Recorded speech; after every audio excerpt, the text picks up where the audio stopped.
भविष्य का प्रदेश की धरती पे भारत आदिवासी पार्टी अरे यार क्या गुजरात प्रदेश कार्यकारिणी के नेतृत्व में और दाहोद जिला कार्यकारिणी के नेतृत्व में ऐसा काम करो। आयोजित भारत आदिवासी पार्टी नो कार्यालय उद्घाटन और ये मंच पे हमारे जो विराजमान जिनकी प्रतिमाएं हैं, इस देश की आजादी में राजा रजवाड़ों से, मुगलों से, अंग्रेजों से अपने कोण की रक्षा बल्ले, जल जंगल जमीन की रक्षा बल्ले लड़ाई लड़ी और ये देश आजाद हुआ। लेकिन आजाद देश के अंदर भी ये जो महापुरुष हैं, इन महापुरुषों के सपने आज भी अधूरे।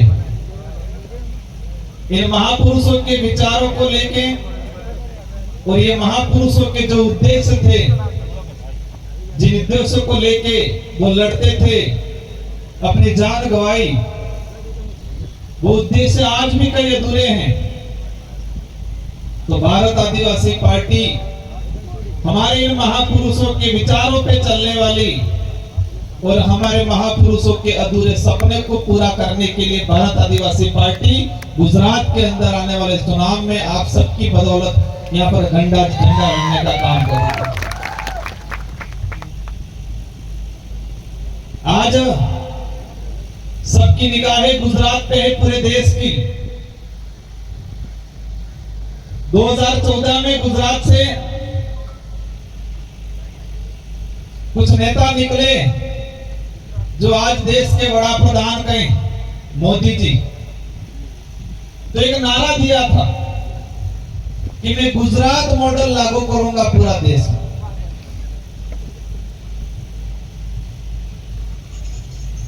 देश की जनता को जुमले फेंक फेंक के, बड़ी बड़ी बातें करके देश को भी लगा सोशल मीडिया के माध्यम से, मीडिया के माध्यम से, प्रिंट मीडिया हो, इलेक्ट्रॉनिक मीडिया हो, देश की जनता को भी लगा हम भी राजस्थान में अपने, मेरे पूर्व वक्ताओं ने कहा कई जुमले थे, लेकिन एक बड़ा जुमला था 15-15 लाख वाला।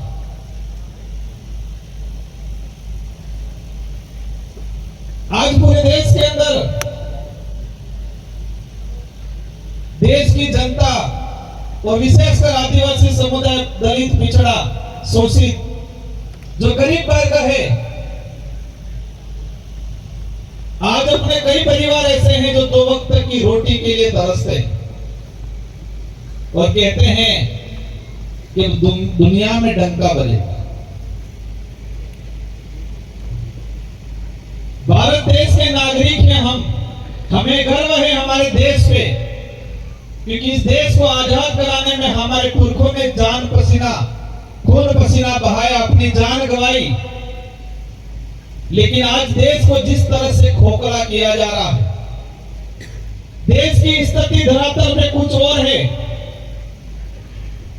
और मीडिया और सोशल मीडिया पे अलग दिखाई जाती है।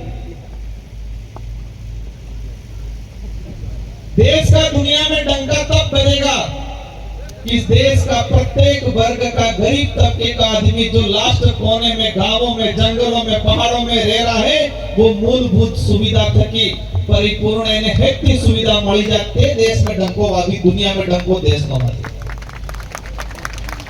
गुजरात मॉडल की बात होती है। गुजरात के अंदर अहमदाबाद, गांधीनगर बड़े शहर हैं, सूरत बड़ा शहर है और हमारे दाहोद, अलीराजपुर, छोटा उदयपुर, सतरामपुर, यहाँ के हमारे बेरोजगार भाई, कई डिग्रीधारी भाई गुजरात, अहमदाबाद, गांधीनगर के अंदर मजदूरी करते हैं।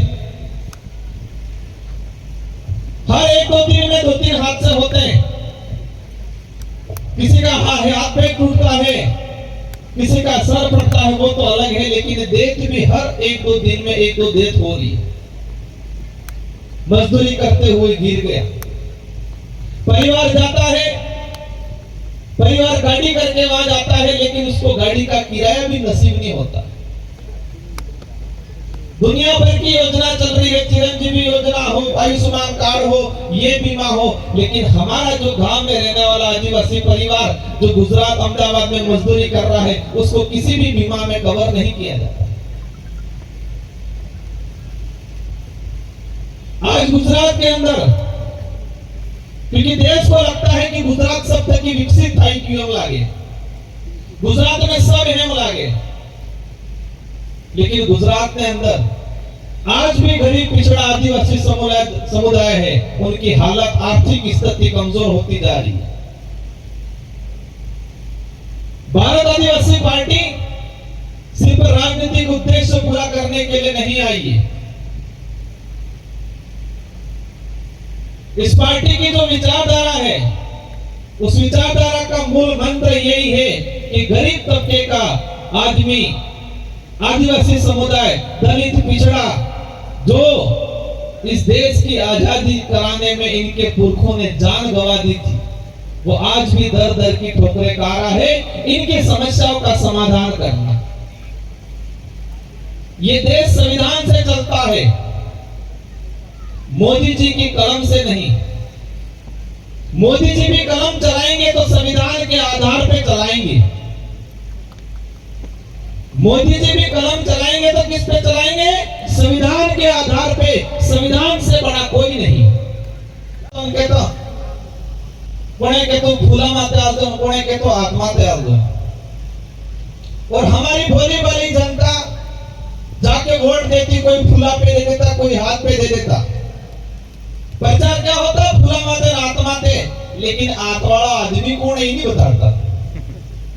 आज से 10 साल पहले हमारे भोले वाली जनता को सिर्फ चिन्ह दिखाया जाता था, आदमी नहीं दिखाया जाता था।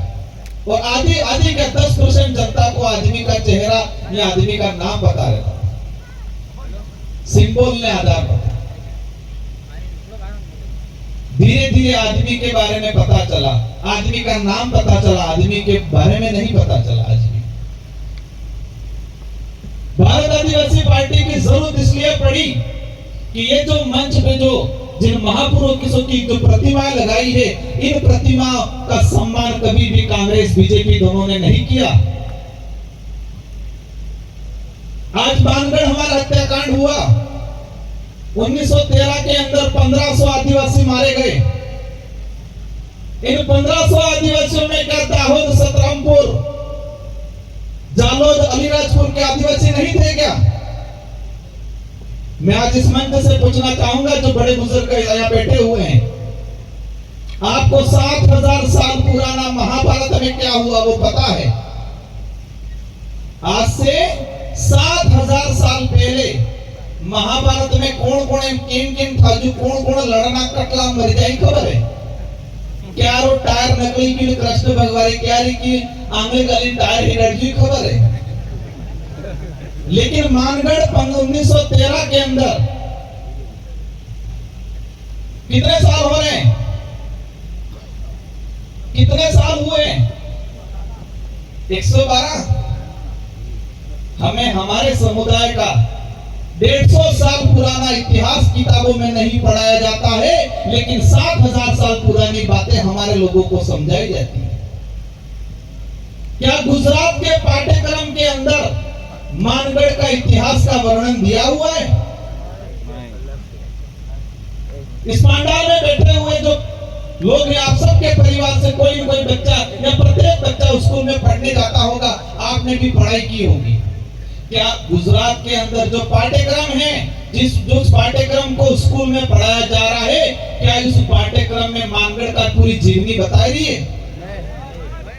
मानगढ़ के अंदर दाहोद के, अलीराजपुर के, इस इलाके के कितने आदिवासी शहीद हुए, इनका पाठ्यक्रम नहीं पढ़ाया?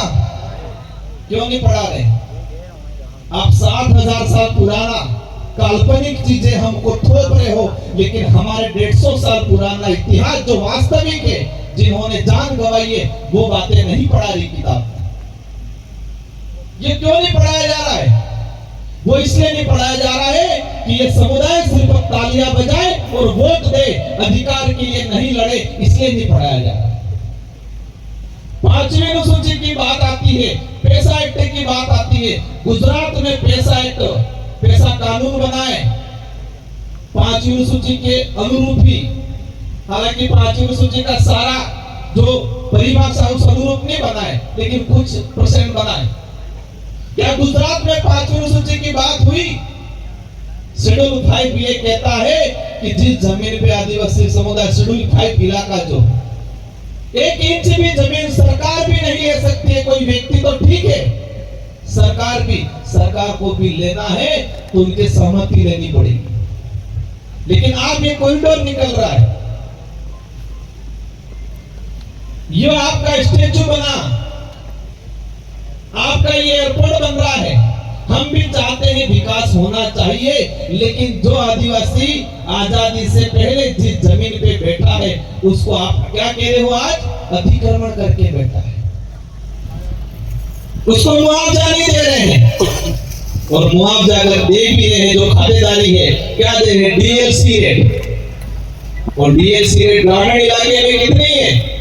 किसी भाई की 2 बीघा जमीन अगर जा रही है, हाईवे के पास में मुआवजा मिल रहा है 4 लाख 5 लाख।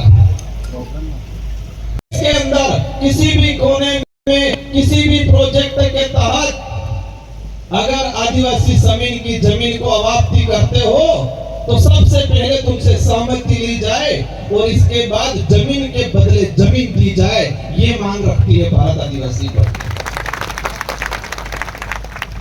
आज आरक्षण का मामला है, निजीकरण हो रहा है। आरक्षण की कहानी समझने जाएंगे। आरक्षण किसी पार्टी ने नहीं दिया, आरक्षण हमारे पुरखों के त्याग बलिदान की वजह से मिला। ये जयपाल सिंह मुंडा, ये बाबा साहब, अगर ये लोग संविधान निर्माण के वक्त नहीं होते तो हमें ये अधिकार नहीं मिलते, और हमारे पुरखे अंग्रेजों से नहीं लड़े होते तो शेड्यूल 5 भी लागू नहीं होता। हो गई हम ही आज जब आप गा रहे थे मैं तब महसूस कर रहा था,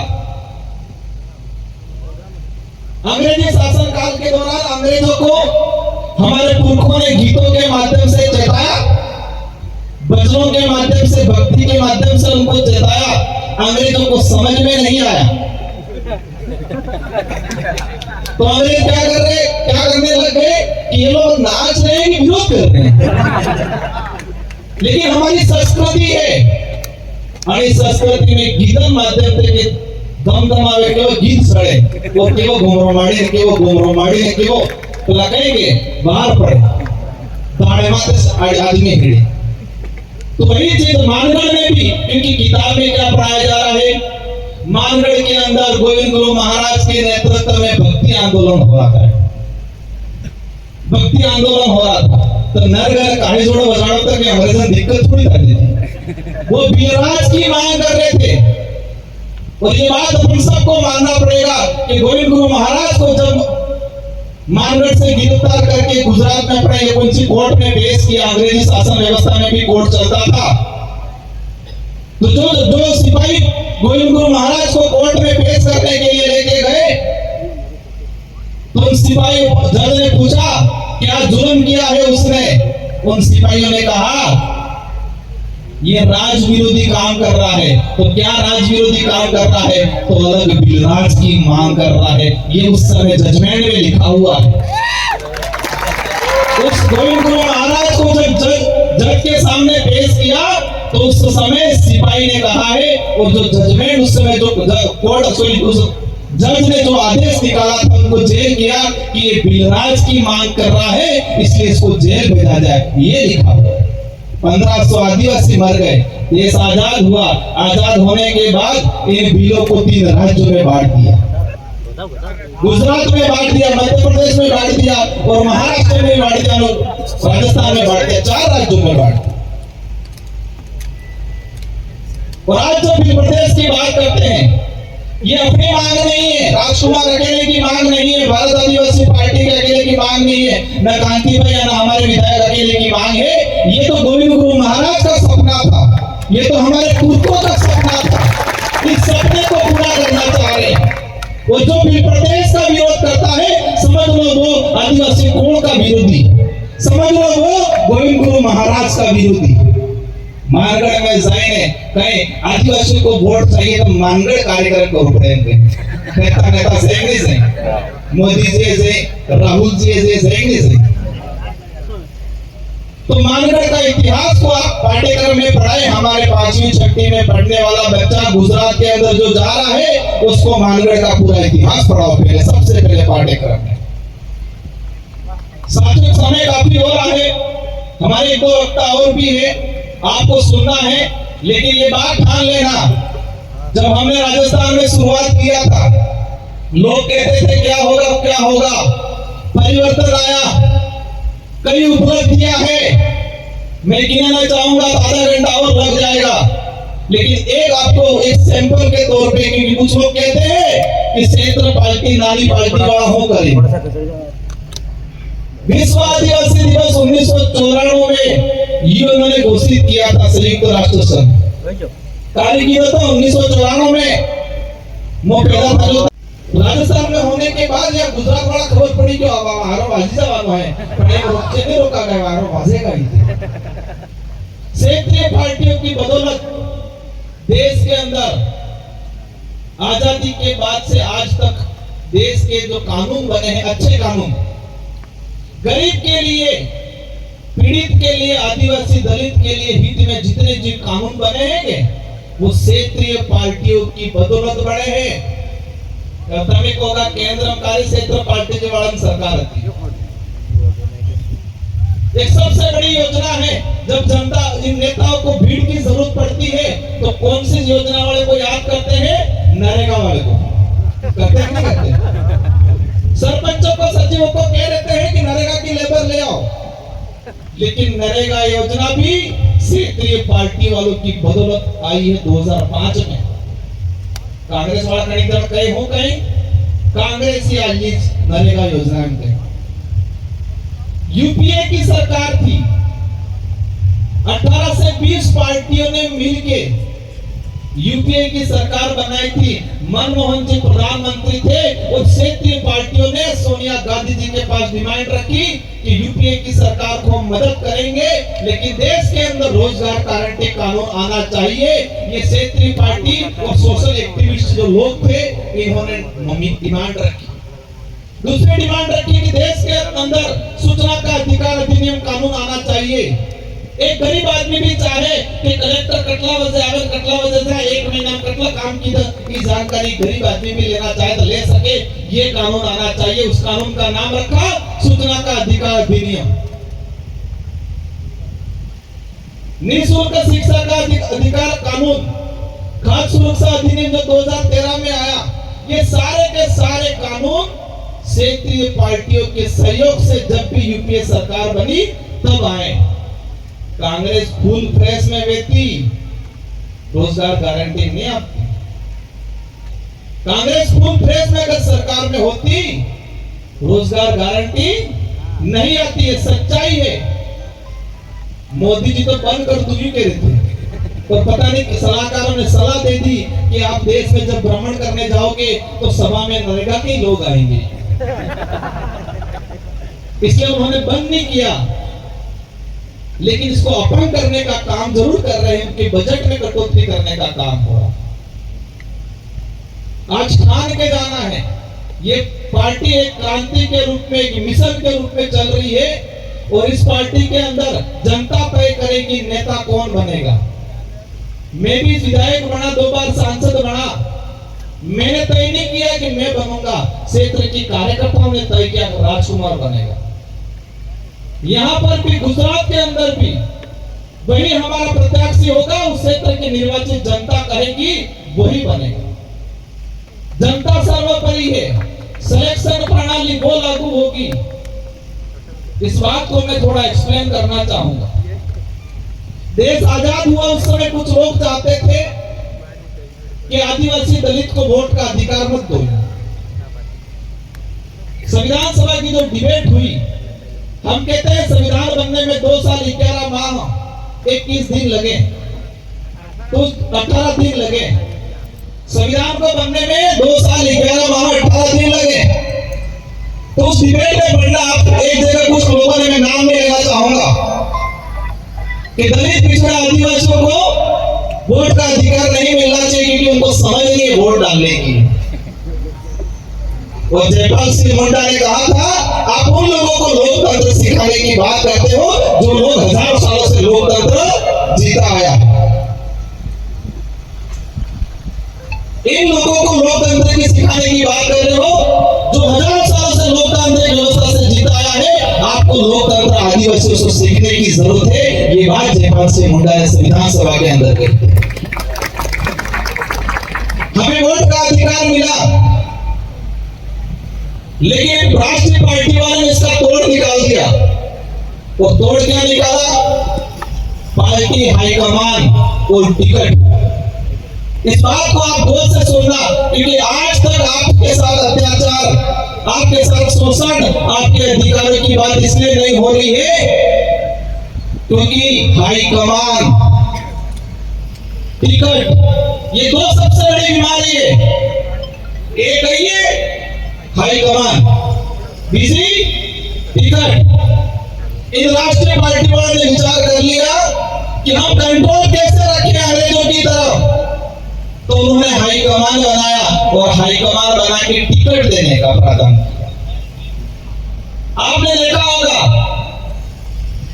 जो विधायक प्रत्याशी होता है वो टिकट के लिए गांधीनगर चक्कर काटता है, दिल्ली चक्कर काटता है सांसद वाला, और उसके दिमाग में रहता है मुझे टिकट चाहिए, टिकट चाहिए, टिकट चाहिए। और जनता भी यही सोचती है कि टिकट किने मांगे टिकट, कौन लागे टिकट, कौन लागे टिकट। तो टिकट मिलते ही आधे जनता हम तो जीत गए। लेकिन संविधान के अंदर, भारत का संविधान है, उसमें टिकट का, उसके दिमाग में क्या है? वो एहसान मंद किसका रहा? आपने पहला 2 चीजें हुई। पहला सिलेक्शन हुआ, उसका क्या हुआ? सिलेक्शन किसने किया? टिकट देने का काम किसने किया? Party high command. आपको कहा आप इलेक्शन करो, और इस लोकतंत्र को कमजोर करने का सबसे बड़ा षड्यंत्र उन्होंने रचा कि इलेक्शन पावर खत्म करो और सिलेक्शन पावर महत्वपूर्ण बनाओ। ये राष्ट्रीय पार्टी वालों ने काम किया। मैं उम्मीद करूं आपने मेरी बात को समझा होगा। इलेक्शन मतलब वोट के पावर को खत्म करने का काम करने किया, और इलेक्शन सिलेक्शन का पावर, टिकट देने का पावरफुल बनाया। अब जिस विधायक को आपने वोट देके जिताया, लेकिन वोट देने से पहले उसका सिलेक्शन हुआ, टिकट मिली, टिकट किसने दी? हाईकमान ने। अब किसके प्रति वफादार रहेगा वो? इलेक्शन के प्रति वफादार रहेगा कि सिलेक्शन के प्रति रहेगा? सिलेक्शन किसने किया? पार्टी हाईकमान ने। तो फिर वो विधायक बनने के बाद 5 साल तक आपका नेतृत्व नहीं करता है, वो पार्टी का नेतृत्व करता है। वो आपके प्रति उत्तरदायित्व नहीं रहता है, आपके प्रति वफादार नहीं रहता है, वो पार्टी के प्रति वफादार रहता है। पार्टी कहेगी उठ, उठेगा। पार्टी कहेगी बैठ, बैठेगा। पार्टी कहेगी लेट, तो लेट जाएगा। पार्टी कहेगी मुंह बंद रख, मुंह बंद रखेगा। हो रहा है नहीं हो रहा है? कभी पता करना है, राष्ट्रीय पार्टी के जो विधायक हैं, राष्ट्रीय पार्टी के जो सांसद हैं, वो कहीं पार्टी गाइडलाइन ना केरी, पार्टी हाईकमान से डायरेक्शन नहीं है, पार्टी वालों ने ना कहा, पार्टी नाराज हो जाएगी, पार्टी के विपरीत हो जाएगा। कभी समाज के विपरीत हो जाएगा बोला, कभी समाज का नुकसान होगा बोला, कभी समाज नाराज हो जाएगा बोला, क्योंकि वो पार्टी के प्रति वफादार है, पार्टी के प्रति जवाबदेही है। लेकिन भारत आदिवासी पार्टी ऐसी सिलेक्शन प्रणाली दे रही है कि आपका विधायक, आपका सांसद जनता के प्रति जवाबदेही रहेगा, जनता के प्रति वफादार रहेगा। ये बहुत बड़ा काम है, और ये काम राष्ट्रीय पार्टी वाले कभी नहीं करेंगे, क्योंकि वो आम गरीब जनता का भला नहीं चाहते, वो जनता के हाथ में पावर देना नहीं चाहते। इस पार्टी के अंदर जो अच्छा काम करेगा, जो डट के रहेगा, जो तूफान में भी खड़ा रहेगा, क्योंकि गुजरात में तो शुद्धिकरण की मोटी फैक्ट्री है वॉशिंग मशीन। तो हमें ऐसा बंदा चाहिए जो वॉशिंग मशीन के अंदर भी फिट नहीं हो। गुजरात में भारत आदिवासी पार्टी से ऐसा जवान चाहिए जी वॉशिंग मशीन में भी फिट नहीं था और पहला वॉशिंग मशीन में गालवा भी कोशिश करे तो वॉशिंग मशीन फाटी जाएगी। इसलिए सिलेक्शन का पावर आपको मिलने वाला है। आप ही सिलेक्शन करोगे, आप ही इलेक्शन करोगे कि ये आदमी वॉशिंग मशीन में फिट नहीं था।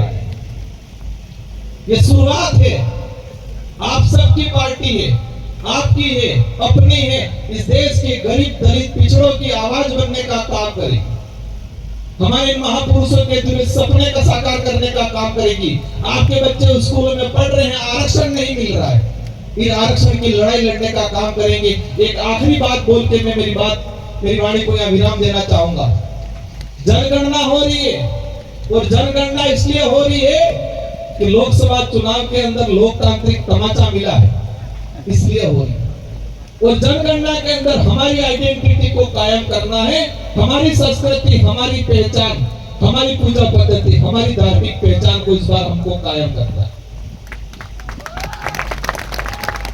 और आदिवासी समुदाय जब अपनी संस्कृति, अपनी पूजा पद्धति, अपनी धार्मिक व्यवस्था की बात करता है, कुछ लोग कहते हैं आदिवासी उस धर्म में हो गया, उस धर्म में हो गया। आदिवासी समुदाय का इतना बिखराव किया है, राज्यों में बांटा, धर्म में बांटा। आदिवासी समुदाय ईसाई भी बन गया, बौद्ध भी बनाए, मुस्लिम भी बन गए, कई हिंदू भी बन गए। जो धर्म ही नहीं आए थे उससे पहले आदिवासी समुदाय पूजा पद्धति करता आ रहा है, जो आपने देखा है।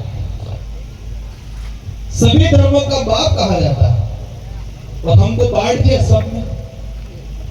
तो पूजा पद्धति और धार्मिक शुद्धिकरण का काम भी भारत आदिवासी पार्टी कर रही है, आप सबके साथ सहयोग से। और गुजरात के अंदर परिवर्तन आएगा। गुजरात के अंदर आप सभी के जो एक मजबूती से पिछले चुनाव में देखा, दिल्ली तक एक पार्टी अब जी 11 लाख वोट लेगी, तुम्हारे 27 सीटों में कितना वोट लेगी? 11 लाख। चेतर भाई वसावा अपने अनीस खान थे ना बोला है, भले भी जाए चुनाव लड़ जाए। और हमने न्योता भी दिया है और इस मंच से भी दे रहे हैं कि आपको भारत आदिवासी पार्टी में आना चाहिए और यहीं से हम आपको, क्योंकि दिल्ली वालों नहीं जमेगा, क्योंकि सिलेक्शन नो पावर पेलफा है, इलेक्शन नो पावर हमार पाए। तो इलेक्शन मजबूत रहेगा, सिलेक्शन मजबूत नहीं रहेगा।